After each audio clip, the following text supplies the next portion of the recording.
Welcome to Guide Guru. We hope this video helps.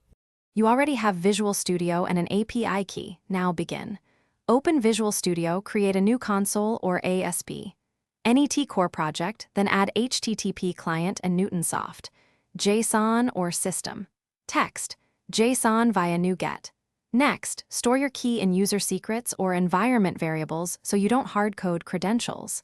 Once done, scaffold a small service class named API Client to centralize requests and typed responses, making later maintenance easier and keeping controllers or UI code focused on presentation rather than request plumbing.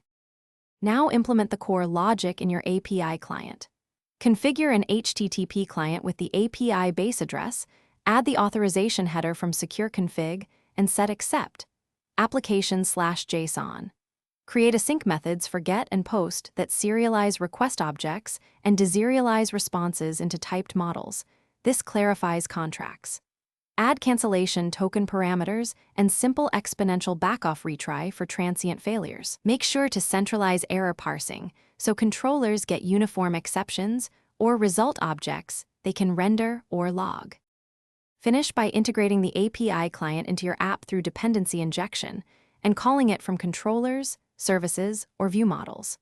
Write unit tests using a mocked HTTP message handler and add an integration test against a staging endpoint to validate contracts. Deploy and exercise common flows while watching logs for 4xx or 5xx responses.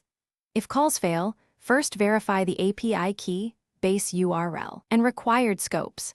If responses are malformed, inspect content type and serialization settings to fix mismatched models or missing fields. Thanks for watching. Consider subscribing if we helped you today.